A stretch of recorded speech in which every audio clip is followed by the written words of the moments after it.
Hey guys, I'm currently walking in the street of the most haunted town in Texas, and that's Jefferson. Also, back in 1877, an unsolved murder took place here, and that is the murder of Diamond Bessie. Check it out. Here is the Excelsior house. And they say that room 215 is haunted.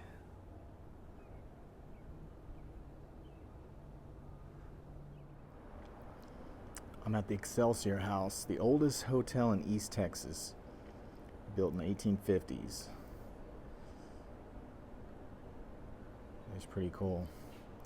Also, something they don't say on here is that Abe Rothschild stayed here also, and Steven Spielberg.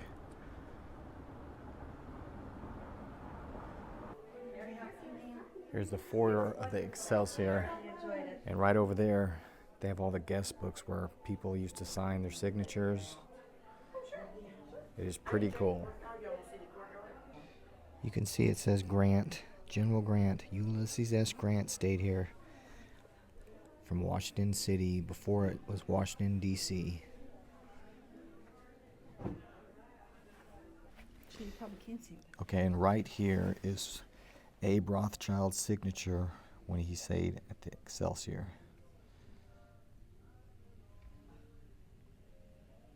Man, the original books. I'm going upstairs in the Excelsior Hotel right now to the J. Gould room, room 215, also known as the haunted room. And it is the room that Steven Spielberg stayed in. And during his stay, some strange things happened. And he left, got his whole crew and left. But because of that situation, he was inspired to write The Poltergeist. It's pretty interesting. Have to leave right now because I'm not really allowed to take pictures. So, gotta get out of here. Pretty cool.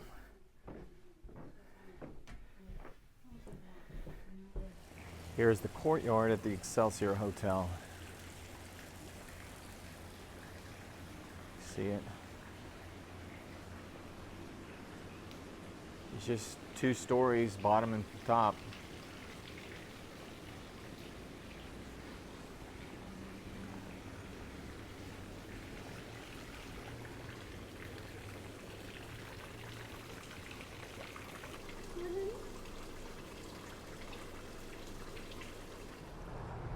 Across the street from the Excelsior house is the Jay Gould private railroad car that he used to ride around in. I guess you could call it the RV of the past, maybe.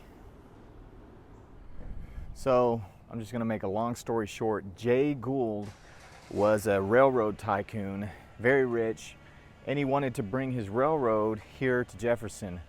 But mainly the commerce here in Jefferson was steamboats, and they thought, well, if you brought a railroad here, it would get rid of our business. So the legend is that he cursed the town and said, grass will grow in your streets, and pretty much it'll fall apart, and he left. And well, that's all history. I'm currently in Jay Gould's personal train car. His personal, the way he traveled all over America. It's pretty cool. From 1886 is when this was built. Looks like the kitchen where they used to cook. And right through here, a servant slip right up there.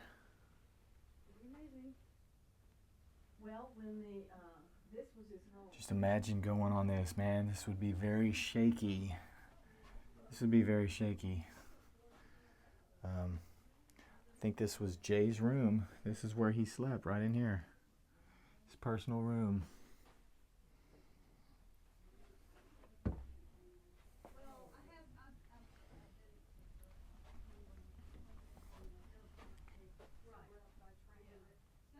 This was his wife's room. Her personal room. Right here would be the children's room. Right in there, there's a sink. And this was the bed right there. Really cool. This right here makes me dizzy. Yeah. This long, skinny strip. Here's an actual piece of carpet that was in this rail car. Anna. This is what it looks. Like The original carpet right there, and this is Edwin. okay, Yeah. so you had two the new sons. carpet. And it's wonderful. So I asked him, I said, what Picture of happened the to, train in Edith's 1902. jewelry? He said, well, that went down the other line. He was I was living in Shreveport when I retired. Oh, okay. So this was where he traveled, the outside of the Atlanta, his rail car. There it is, Atlanta. Had it built just for him.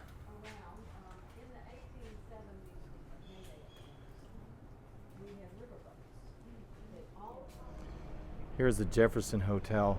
They say this is the most haunted hotel in all of Jefferson, Texas. There's the lobby.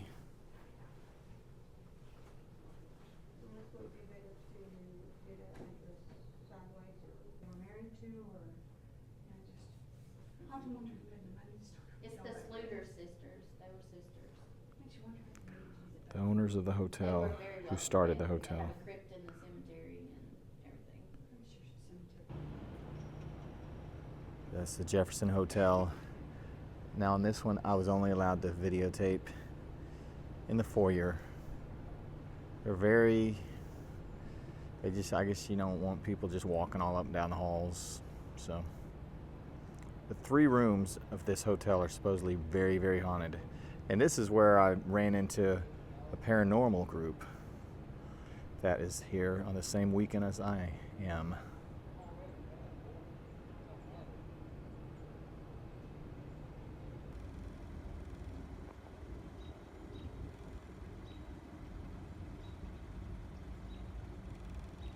Now, one very famous story here in Jefferson is the story of Bessie Moore, or just plain Diamond Bessie, and her association with the son of a rich jeweler by the name of Abraham Rothschild.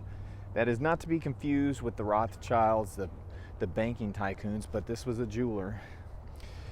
And his future looked bright, but he was sort of an embarrassment to his family. He was drunk all the time. He was an alcoholic. He used to frequent brothels, and that's where his story gets involved with Bessie Moore. He met her in 1875, and she was a prostitute. And from then on, they were always together, just traveling around. But they had issues, you know. They would get in arguments, and, you know, I think he'd hit her and whatnot. She always wanted him to marry her, and this isn't fact, or it could be fact, but she possibly told him that she was pregnant to get him to marry her, which we don't know if it's true or not, but their relationship was not the best one. On Sunday, January 21st, 1877, Abe Rothschild bought 2 picnic lunches, and he left with Bessie, and they crossed the Big Cypress Bayou. Went off walking, and people noticed them walking away from town. And several hours later, he came back by himself, and someone noticed that he was wearing diamond rings, the same ones that she had been seen wearing. But Diamond Bessie was not with him.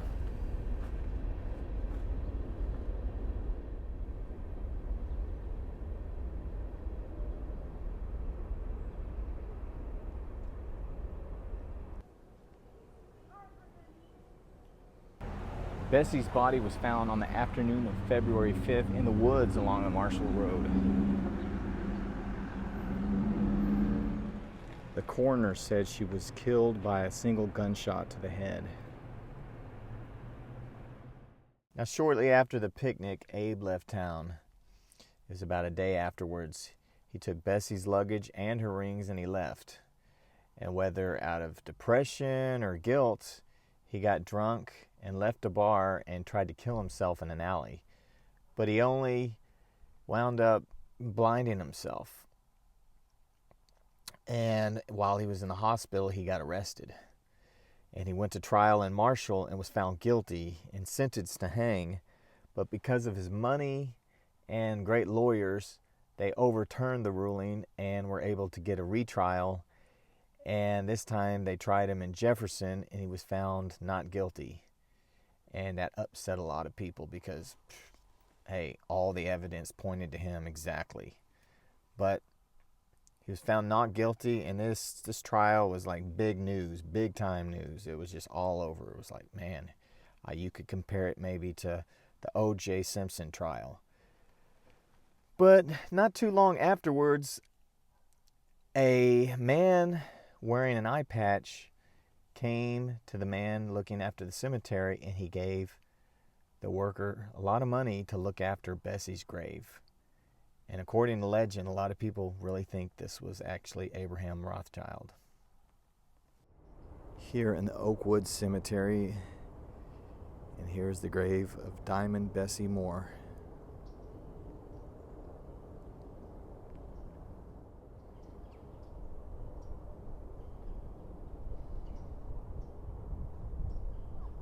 Can't even really read anything on it, but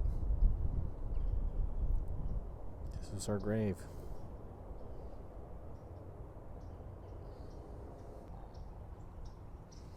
Here at the grave it says Diamond Bessie died December 31st, 1876.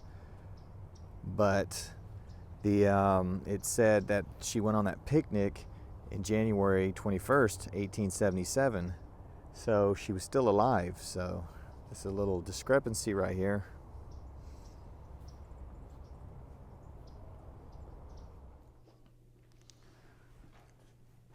Here over in the Historical Museum, they've got a Diamond Bessie doll, as well as some other artifacts. A little plaque.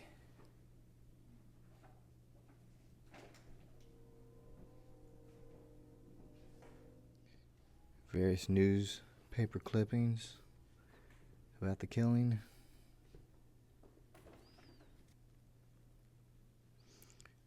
Here's a paper clipping from 1933.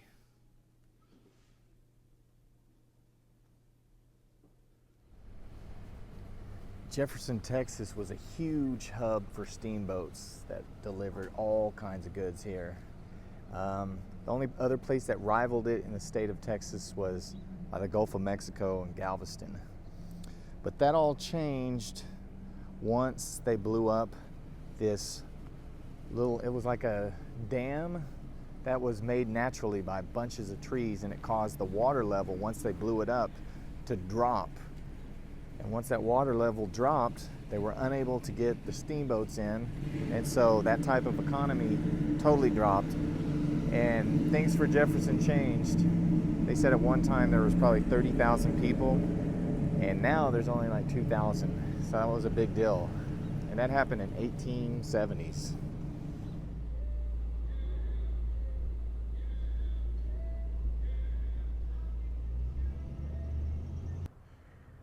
Right around here is where the steamboats used to turn their ships around to get back up. Doesn't look like you could even get a ship in here anymore. Look. Man, things have changed. Bigfoot area, stay on marked trails.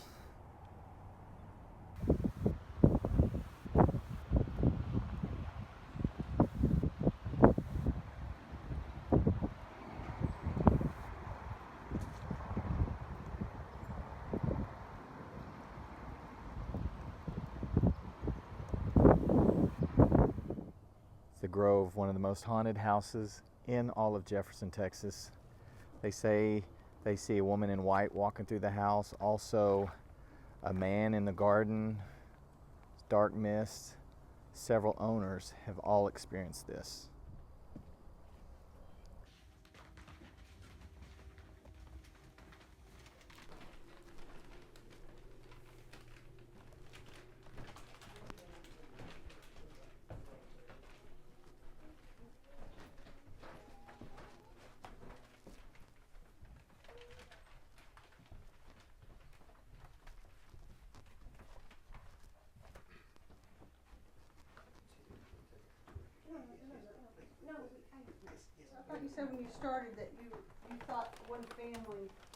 Oh, brought them about or, No, or no. accepted them or whatever, I don't no, know. you asked if there was any of the family that didn't experience, and I said there was one Oh, that had. Jefferson at night, and it's a cold night right now. Windy, kind of rainy, and it's cold. Most everything's closed.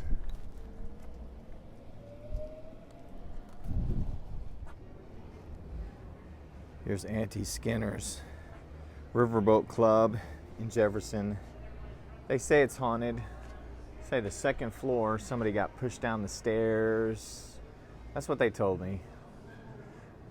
Who really knows? Well, I was gonna do a ghost tour. You start a tour, it's a ghost walk they would have, and show you all about the haunted locations here, I guess. And there my umbrella goes. It's cold. It's cold here. I guess the cold weather scared everybody away, so no ghost tour tonight. Well, since it's nighttime and they turned the ghost tour off, I look like I'm gonna do my own ghost tour. Walking around here, see if I see any ghosts. Any ghosts around here? Hello? Hello? Hello? Hey, thanks for watching. If you have not subscribed, please do so. Just takes a second. Also, hit that notification bell. It will keep you up to date with anything I do, and I will see you in the next video. Well, that's what I thought, and, but I want you to know that someone. Yeah, they getting busted So I'm for retrieving crossing someone off of for it. crossing the bridge. But, anyway. Getting busted right there. Go find them. All right, Chief, thank you. Carry the 510, checking your Yeah, I did. And they're tourists, they didn't know, and like I said, there's no sign or anything, so, I'm just having them.